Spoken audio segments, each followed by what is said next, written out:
ভারত দল দেখিয়ে দিল কেন বাংলাদেশের মেয়েরা তাদের থেকে ঢের এগিয়ে। গত ম্যাচে উত্তর কোরিয়ার বিপক্ষে শেষ লড়াই করে 5 গোলের হার দেখে পিটার বাটলারের দল। তবে আজ র্যাঙ্কিংয়ে অনেক এগিয়ে থাকা ভারত দল দেখলো জাপানের বিপক্ষে ভরাডুবি কাকে বলে। এদিন এএফসি নারী এশিয়ান কাপে জাপানের বিপক্ষে ভারতের ম্যাচটা যেন ছিল একতরফা ফুটবলের ক্লাস। নারী র্যাঙ্কিংয়ে 8 নম্বর দল জাপান শুরু থেকেই ঝড় তোলে। ম্যাচের 4 মিনিটেই প্রথম গোল, 13 মিনিটে দ্বিতীয়, আর প্রথমার্ধ শেষ হওয়ার আগেই স্কোর লাইন দাঁড়ায় 5-0 ব্যবধানে। দ্বিতীয়ার্ধ আরো ভয়ঙ্কর হয়ে ওঠে জাপানের আক্রমণ ভাগ। Gold's Gym across 30 plus countries with over 700 plus locations worldwide. Train anywhere, belong everywhere.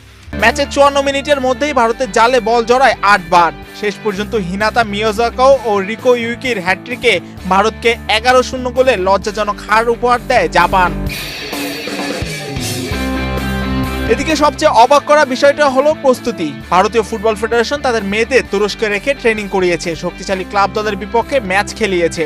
এত আয়োজন, এত প্রস্তুতি, তারপরও ফলাফল 11-0।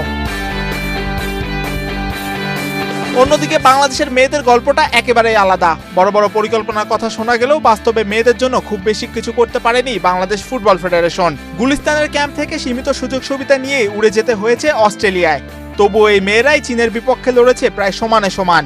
উত্তর কোরিয়ার মতো শক্তিশালী দলকে প্রথমার্ধের বড় একটা সময় আটকে রেখেছে তারা। এই বাস্তবতা আমাদের একটা জিনিসই মনে করিয়ে দেয়, সুযোগ সুবিধা কম হতে পারে, কিন্তু বাংলাদেশের মেয়েদের সাহস, লড়াই আর মানসিকতা অনেক বড়।